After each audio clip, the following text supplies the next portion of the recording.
நமச்சிவாய். உலகம் முழுவதும் வாழக்கூடிய நெக்ஸ்ட் ஜென் நேயர்கள் அனைவருக்கும் இனிய தமிழ் புத்தாண்டு நல்வாழ்த்துக்கள். நம்ம எல்லாரும் இங்கிலீஷ் புத்தாண்டு தான் நம்ம பெருசாக கொண்டாடுறோம் 2025 26ன்னு. பட்டு உண்மையிலேயே நமக்கு எது புது வருஷம்னா, இப்போ தெலுங்கர்களாக ஆந்திராவாக இருந்தால் அவங்க வருஷப்பிறப்பு, தெலுங்கு வருஷப்பிறப்பு. அது கன்னடமாக இருந்தால் அவங்களுக்கான வருஷப்பிறப்பு, மலையாளமாக இருந்தால் அவங்களுக்கான விஷு அவங்களுக்கான வருஷப்பிறப்பு. அந்தந்த மொழிக்குன்னு ஒரு வருஷப்பிறப்பு இருக்கும். ரெண்டாவது, இதெல்லாம் பஞ்சாங்கத்தை அடிப்படையாக கொண்டது. இதெல்லாம் பஞ்சாங்கத்தை அடிப்படையாக கொண்டது. அப்போது இந்த மற்ற வருஷப்பிறப்பு எல்லாம் விட இந்த புது வருஷப்பிறப்பு, சித்திர வருஷப்பிறப்பு, தமிழ் வருடப்பிறப்பு தான் நம்ம எல்லாருக்கும் ஜாதக ரீதியாக நம்ம வாழ்க்கைக்கு வாழ்வியல் ரீதியாக நடக்கக்கூடிய சம்பவங்கள் எல்லாம் ஒத்து போகும். எப்படி தை பிறந்தா வழி பிறக்கும் அப்படின்னு சொல்கிறாங்களோ, அதே போல் சித்திரா பிறந்துச்சுன்னா சூரியன் உச்சம் பெறுவார். சித்திரை மாதத்தை ஏன் வருஷப்பிறப்பு அப்படின்னு கணக்கில் வச்சாங்க? ஆதித்யாதி நவக்கோள்களில் முதன்மையாக இருக்கக்கூடிய கிரகம் சூரியன். அந்த சூரியன் மேஷ ராசியில் உச்சம் பெறுகின்ற ஒரு மாதம் இந்த சித்திரை மாதம். அதனால தான் சித்திரை மாதத்தை வருஷப்பிறப்புன்னு வச்சாங்க. புரியுதுங்களா?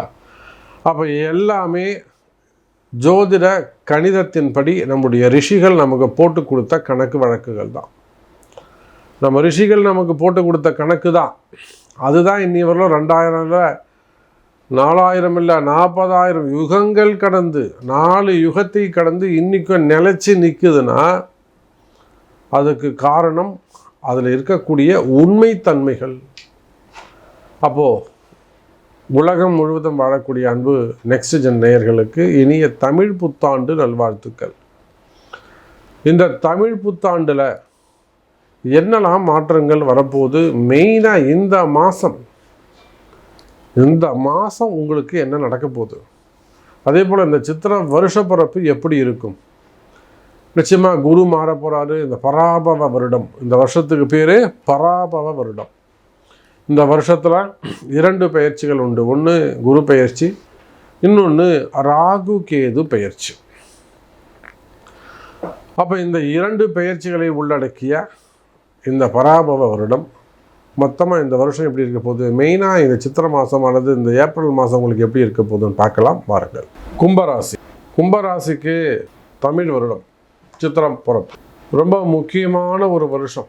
காரணம் என்னன்னு கேட்டிங்கன்னா, கும்பராசி என்பர்கள் ரொம்ப எச்சரிக்கையாக இருக்கணும், கவனமாக இருக்கணும். தேவையில்லாத வீண்பழிகள், செய்யாத குற்றங்களுக்கான தண்டனைகள். காரணம் என்னன்னு கேட்டிங்கனாக்கா, கும்பத்தில் இருக்கக்கூடிய ராகு. சார், கும்பராசி அன்பர்களே, நீங்கள் ஆண்களாக இருந்தாலும் பெண்களாக இருந்தாலும் இந்த பூமியில் வேர்ல்டு வைடு நீங்கள் எந்த மூலையில் இருந்தாலும் எந்த கண்ட்ரியில் இருந்தாலும் சரிதான், உங்கள் ராசியிலிருந்து ராகு வெளியேறும் வரை எல்லா இடத்திலும் நீங்கள் கவனமாக இருக்க வேண்டும். நிறைய கும்பராசி அன்பர்கள் சொல்லுவாங்க, எனக்கு ஒரு 1 கோடி ரூபாய் வரணும் சார், ஒரு இடத்துல போட்டேன், அந்த இடத்துல போய் சிக்கல்லாம் மாட்டிக்கிச்சு, நான் ஒரு இடத்துல நம்பி கொடுத்தேன், அவருக்கு திருப்பி தரவே இல்லை. ஒரு இடத்துல போட்டேன், நான் ஒரு ஆக்ஷன் எடுத்தால் அது வந்து கோர்ட்டு கேஸில் போய் நிற்குது, எந்த மூமெண்ட்டும் இல்லை. இந்த மாதிரியெல்லாம் உங்களுடைய பணம் சிதறி போய் கிடக்கும், அல்லது ஃபண்டு லாக் ஆகிடும். ஒரு இன்வெஸ்ட்மெண்ட் பண்ணியிருப்பீங்க, உடனே குரோத் வரும்னு எதிர்பார்த்து பண்ணுவீங்க, குரோத்தே இருக்காது, வளர்ச்சியே இருக்காது. அப்போ இந்த மாதிரியெல்லாம் கஷ்டப்படக்கூடிய எனதருமை கும்பராசி என்பர்களை ஜாக்கிரதையாக இருக்கணும், கவனமாக இருக்கணும், எச்சரிக்கையாக இருக்கணும். மெயினாக ஹெல்பிங் மைண்டில் உதவி செய்வது. ஒருத்தர் கேட்குறாங்க, ஒரு 40 லட்ச ரூபா கொடுத்தேன், 50 லட்ச ரூபா கொடுத்தேன், கையெழுத்து போட்டேன், இந்த மாதிரி வேலையே வச்சுக்கக்கூடாது. உதவி செய்வது அல்லது சப்போர்ட் பண்ணுறது, மெயினாக டிரான்சாக்ஷன் வச்சுக்கிறது, பணங்காசு கொடுக்கறது, மெயினாக சிட் ஃபண்டு நடத்தக்கூடியவங்க, சீட்டு பிடிக்கக்கூடியவங்க, கருணை காட்டக்கூடாது, இறக்க குணம் காமிக்கக்கூடாது. அதே போல் ஃபினான்ஸ் பிஸ்னஸ் பண்ணக்கூடியவங்க, பேங்க் செக்டராக இருக்கலாம், பேங்க்கில் ஒர்க் பண்ணக்கூடியவங்களாக இருக்கலாம், இன்சூரன்ஸாக இருக்கலாம். நிறைய இந்த ப்ரைவேட் பேங்க்கில் டார்கெட் வைப்பாங்க, அச்சீவ் பண்ணணும். அதெல்லாம் அப்போ பணங்காசு டிரான்சாக்ஷன் சம்மந்தப்பட்டது, அல்லது நீங்கள் ஒரு தொழில் செய்கிறீங்க, பிஸ்னஸ் பண்ணுறீங்க, ஒரு ரொட்டேஷனுக்காக கொடுக்குறீங்க, இதெல்லாம் கொடுத்து அவப்பெயர் ஏற்படும், சிக்கலில் போய் மாட்டும். இதெல்லாம் ஏற்கனவே நடந்து போச்சு, இனிமேல் புதுசாக நடக்க வேண்டியதில்லை. ஏற்கனவே இந்த மாதிரிலாம் நடந்து சிக்கலில் போய் மாட்டிக்கிட்ட சாமி நான். நீங்கள் சொல்கிறது உண்மை தான், அப்படி தான் நடந்து போச்சு.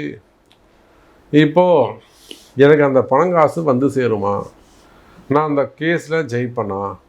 இவங்க எனக்கு தருவாங்களா? இதில் எனக்கு நல்ல பேர் கிடைக்குமா? வீட்டுக்காரருக்கு தெரிஞ்சு கொடுத்துருக்கேன், வீட்டுக்காரருக்கு தெரியாமல் கொடுத்தேன், வீட்டுக்கு தெரியாது, மனைவிக்கு தெரியாது. இதெல்லாம் பல சிக்கல்கள் இருக்குது. பணங்காசுன்னு மட்டும் இல்லைங்க, உதவி செஞ்சு கெட்ட பேர் வாங்கிக்கிறது, வேலை செய்கிற இடத்துல, மெயினாக வேலை செய்கிற இடத்துல இந்த கும்பராசி என்பர்கள், மீனராசி என்பர்கள்லாம் வேலை செய்கிற இடத்துல உயர் அதிகாரிகள் ரொம்ப ப்ரெஷர் பண்ணுவாங்க, வேணும்னே கார்னர் பண்ணுவாங்க. வெளிநாடுகள்லாம் பார்த்தீங்கன்னா வேலை செய்கிற இடத்துல உங்களுக்கு கார்னர் பண்ணுறது, வேலையிலேருந்து தூக்கிட்டு வேணும்னே ஒரு அரெஸ்ட் பண்ணுற மாதிரி, ஒரு கேஸ் போடுற மாதிரி. நான் 18 வருஷம் வேலை செஞ்சேன் சாமி, 19 வருஷம் வேலை செஞ்சேன், இன்னும் ஒரு சில இடங்களாக நான் பேசிக்லேருந்து நான் கொண்டு வந்தேன், இப்போ என்னை தூக்கி வெளியில் போட்டுட்டாங்க. அப்போ நான் ஒரு பெரிய சிக்கலில் இருக்கேன்.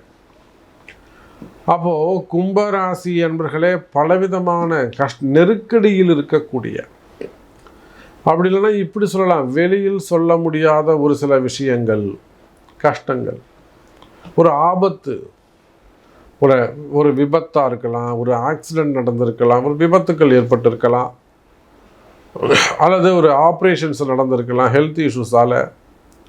அப்போ மனசில் ஒரு பயம் வரும், ஃப்யூச்சர் என்ன ஆகுமோ, இப்படியே நம்ம படுத்துருவோமோ, நம்ம இப்படியே இருந்துருவோமா, வருமானம் இருக்குமா இருக்காதா, எழுந்து வேலைக்கு போக முடியுமா, பிஸ்னஸ் பண்ண முடியுமா, ஸ்ட்ரகிளிங் இருக்குமா, அல்லது உங்களுக்கு கிடைக்க வேண்டிய வாய்ப்புகள் கை நழுவி போயிருக்கலாம். உங்களுக்கு கிடைக்க வேண்டிய வாய்ப்புகள் கை நழுவி போயிருக்கலாம். எனக்கு கிடைக்க வேண்டிய போஸ்டிங் சாமி, அது வந்து என் பேர் தான் இங்கே இருந்தது, ஆனால் பாருங்கள் வேற ஒருத்தருக்கு கொடுத்துட்டாங்க, ரெக்கமெண்டேஷன் அங்கே ஒருத்தர் இருந்தாங்க, நமக்கு வராமல் பண்ணிட்டாங்க. போஸ்டிங்காக இருக்கலாம், பதவிகளாக இருக்கலாம், பொறுப்புகளாக இருக்கலாம், இப்படி பல தடைகள் இருக்குமே. ஆனால் பொதுவாக கும்பராசினா அவங்க மிகப்பெரிய சவால்களை சந்திக்கிறாங்க, நிறைய தடைகள் இருக்குதுன்னு அர்த்தம். இப்போ நான் சொன்னதெல்லாம் ஒரு % கூட கிடையாது, பாதி தான். அப்போ இது போல் ஒவ்வொருத்தருக்கும் பல கஷ்டங்கள். கும்பராசி அன்பர்களை பொறுத்தவரை ரொம்ப டஃப்பு. கஷ்டப்படக்கூடிய கும்பராசி அன்பர்களே, பிறக்கக்கூடிய இந்த சித்திரை வருஷ பிறப்பு உங்களுக்கு நன்மையை செய்கிறது, வளர்ச்சி நிச்சயம். அப்போ இந்த மாதிரியான கஷ்டங்கள் நீங்கள் சொன்ன எல்லாமே கரெக்டுங்க சாமி, எல்லாமே எனக்கு இருக்குது, அது சரியாகணும், அது நல்லது நடக்கணும்னா நான் என்ன செய்யணும் அப்படின்னு கேட்பீர்களே. ஆனால் ஒன்றும் இல்லைங்க, அதுக்கு உங்கள் பிறப்பு ஜாதகம் முக்கியம். அப்போ நல்லா இருக்குன்னு சொல்கிறீங்க, நான் மட்டும் ஏன் சாமி கஷ்டப்படுறேன், நான் என்னைக்கு தான் நல்லா இருப்பேன், நான் நல்லா இருக்கிறதுக்கு என்ன செய்யணும்? அப்போ உங்கள் பிறப்பு ஜாதகத்தை கொண்டு அதுக்குரிய பரிகாரங்கள் செய்வீர்களே, ஆனால் நீங்களும் நல்லா இருக்கலாம். கும்பராசி அன்பர்களே.